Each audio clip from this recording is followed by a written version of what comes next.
Hey guys, it's the Brigadier General here, and today I'm going to be doing a tutorial video on how to play Total War Rome 2, specifically the campaign.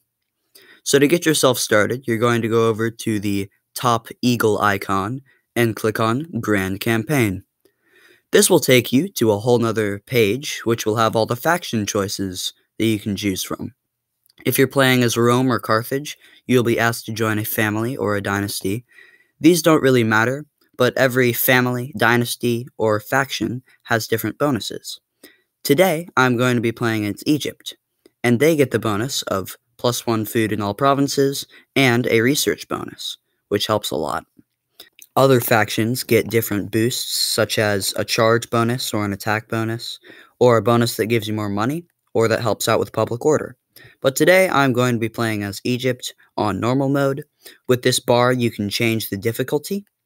I do not recommend for beginners to use any mode other than normal, because the AI can get really good in those other modes, and that makes the game infinitely more challenging. So let's start.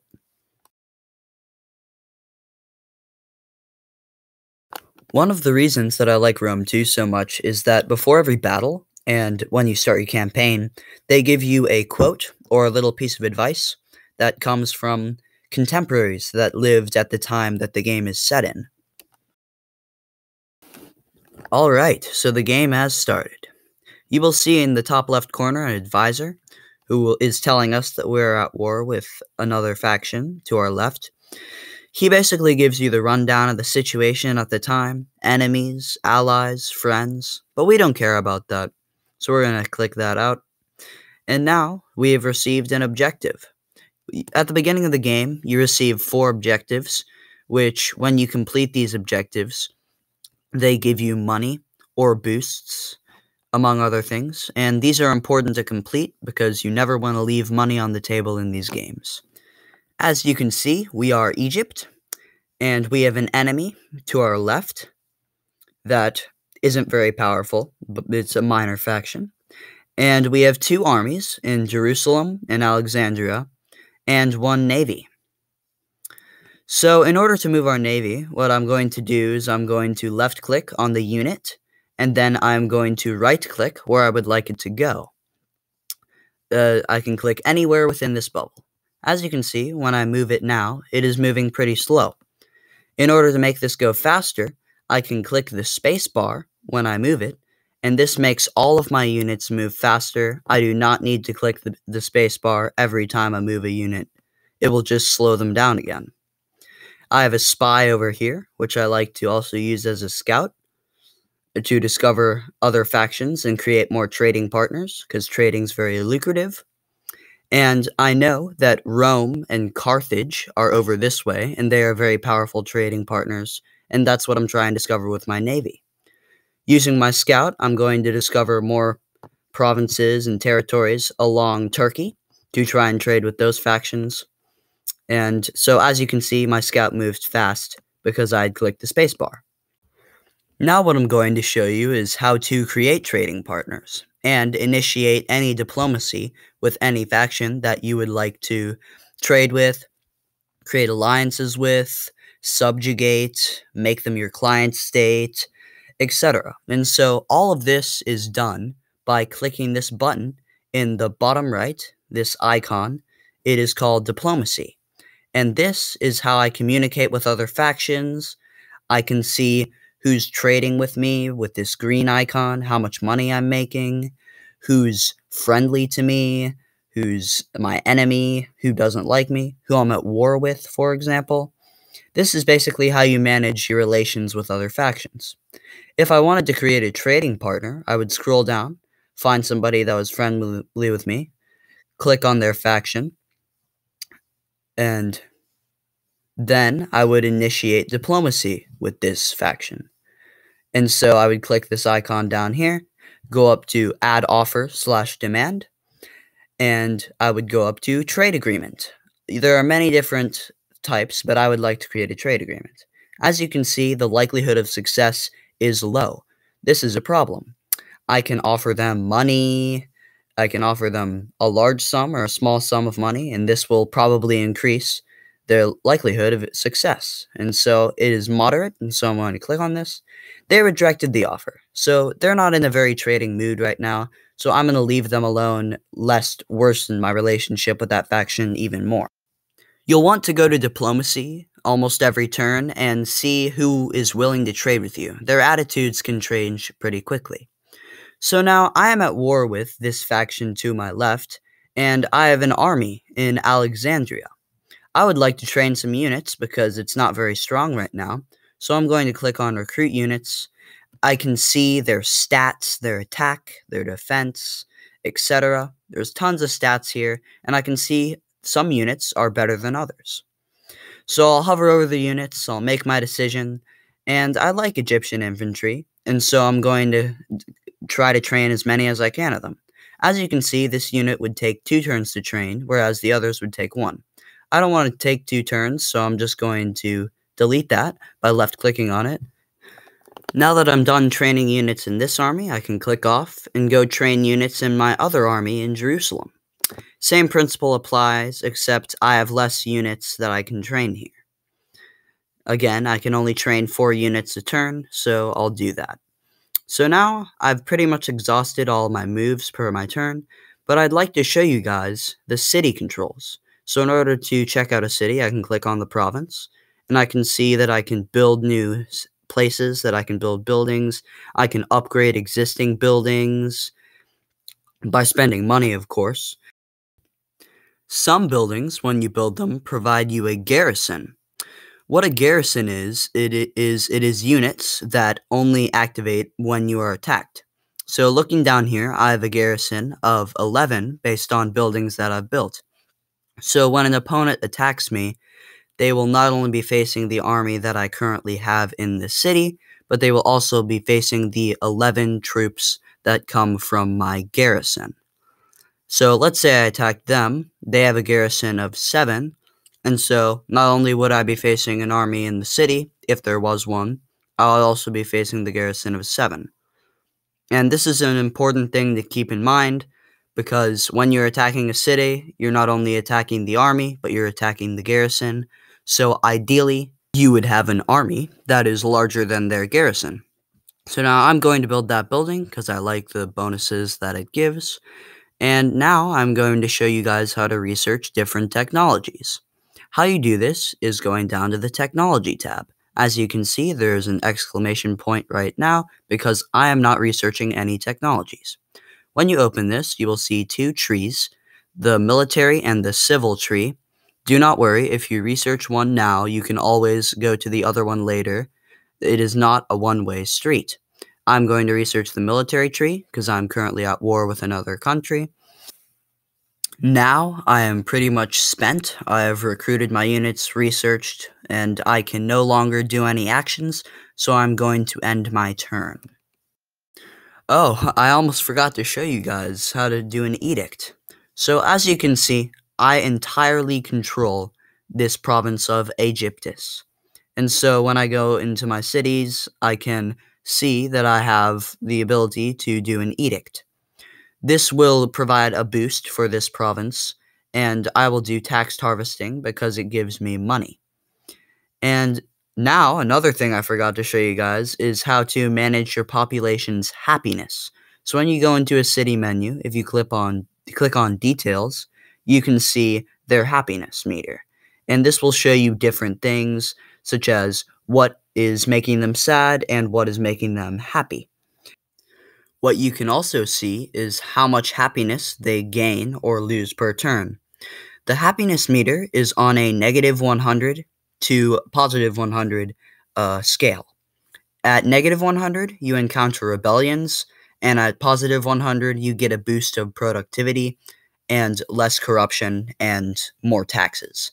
So you want to do everything in your power to make sure your people are happy. You can choose to tax or not tax a province. This will increase the happiness, but will lose you a lot of money. I usually always tax my provinces because happiness is something that can be obtained by building special buildings or having your military in the city. So I don't really mess around with the taxes very much. Alright, so now I have exhausted all the things that I wanted to do on my turn. I can run through a couple of checks, make sure that everything I want to do is done, but now I can click the end turn button. Now the other factions are taking their turns, and I can watch them do things if they are close to me. Ooh, this is a great opportunity to show you guys how trade works in this game. So, my ally, Cyprus, is offering to make a trade agreement with me, and they're paying me money to do this. I will make a lot of money from this trade agreement later on, and they're paying me. So this is a great opportunity that I don't want to miss out on.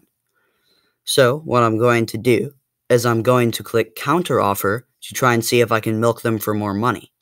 But the likelihood is moderate, and I don't want to push my luck and stop this great deal from happening, so I'm just going to accept. This is great because now I can make a lot of money through trade, and my treasury just got a little boost. Oh, so now my enemy is trying to make a peace treaty with me, and they're offering me money. But now, because I can see the balance of power, I'm the yellow, they're the red, I'm going to win this war most likely. So I'm going to reject their offer and keep the war going so I can take their territory. Now the other factions will go, and eventually it'll come back to my turn. Now, as you can see, there's a new window in the top right corner that shows me the effects of the actions I took last turn and what some of the other factions are doing, and that my troops have trained. This window can be helpful when you are coming back to a game you saved and might not know what you did last turn. Now that it is a new turn and all of my moves have reset, I can continue to move my fleet to discover the factions to the west, and I can continue to move my spy to discover the factions to the east. I can also move my armies again. I will move this army into enemy territory to attack this settlement. I should have kept it in my territory so I could continue to train troops. If I had moved it and it stayed in my territory, I would have been able to do that. With my army in Jerusalem, if I move it and it stays in my territory, I can train troops. I don't have to remain in the same place to train troops. Once again, I wasted a lot of time and usefulness of this unit due to not being able to train this turn to grow its size. So now what I'm going to do is I'm going to build a building in my settlements. So I'm going to take a quick look at public order, make sure that's okay, and I'm going to hover over the buildings, find one with bonuses that I like, maybe one that adds to the garrison, build it real quick, and make sure everything's good, go over my end of turn checks, make sure I'm satisfied with everything, and then, after all this is done, I'm going to end my turn. All the other factions are going to go. Oh, Kush has declared war on me. This is interesting development. So now I will have to use my army in Jerusalem to counteract Kush, the Kushite push into my territory. So I'm going to accept this. There's really nothing I can do. Wait for the other factions to go by. And now it is my turn again. I'm going to get a couple more notifications in the top right about stuff that has happened. I'll look over those, check them out. So now what I can do is I can take this army to attack my enemy's settlement. I am close enough and I can do it in one turn. All I need to do is right click on it. Now, as you can see, I have significantly more troops than them. The balance of power is hugely in my favor. There are a couple things I can do. I can continue the siege, which weakens their units, but it also weakens mine. I can auto-resolve, but I recommend only doing this if the battle is soundly in your favor. I can do it on the battlefield myself, but because I am most likely winning this, I'm going to auto-resolve. There are 3 stances: protective stance, balanced stance, and aggressive stance. And what you need to look at is the remaining forces after each, and you want to choose the one with the highest remaining force. So the highest remaining force in this case is going to be balanced stance. So I'm going to click on that, get a little fight animation, and then, after I take the settlement, I have 3 options. I can occupy the settlement, I can loot the settlement, or I could raise the settlement. Raising the settlement gives me a little bit of money, but makes the people very mad at me. Looting the settlement gives me more money, but makes the people extremely mad at me. And occupying the settlement doesn't give me any money, but it allows me to take the settlement with no angry people problems, and therefore public order will be good. My general has now leveled up, and so what I can do is I can click on him and upgrade him. Because he just had a successful battle, he earns XP, and now he will be upgraded.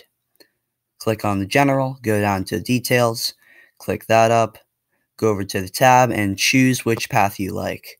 There are 3 paths: Commander, Strategist, and Philosopher. I don't really like Philosopher because it doesn't give very good battle boosts. I like Commander and Strategist. Strategist helps out if you are greatly outnumbered, and Commander helps out with everything. I like this path, so I'm going to choose it. Now, if we look down at the bottom row, you can see that there's an exclamation point on my technology. So my previous technology has completed, and all the military trees are open. I find one that I like, and I will click on it. There are 3 paths, so I'll check them out, see which one I want to go on. You can always go back. It's not a one-way street. Remember that. And now that my technology is going on, I can continue to move my fleet to discover the factions to the west. And what I'm trying to do is I'm trying to discover Carthage and Libya, which I know are over here. And now what I need to do is I need to respond to the Kushite attack so I can defend my southern cities against the armies that they're assembling to attack me. And what I also can do is I can move my spy to continue to discover new factions to trade with. More trading partners is always good. And now what I'm going to do is I'm going to go check out my provinces, see if there are any buildings I want to build, and now what I can do is I can make sure, see if anybody wants to trade with me. This guy's neutral, offer him a trade agreement, likelihood of success is low. Not going to bother him. Looks like nobody wants to trade right now. That'll change. Don't worry if nobody wants to trade with you in the beginning. It'll always change as you become more powerful and get more cities. So that's pretty much what I wanted to go over with you guys. Make sure to keep up with public order, defend your cities against your enemies, help out your allies, and continue to build up your armies, attack new cities, and build up your cities so that you can get large garrisons to defend without building armies in your cities. So, thanks for watching, guys. Please like and subscribe if you enjoyed the content, and continue to support my channel. Bye.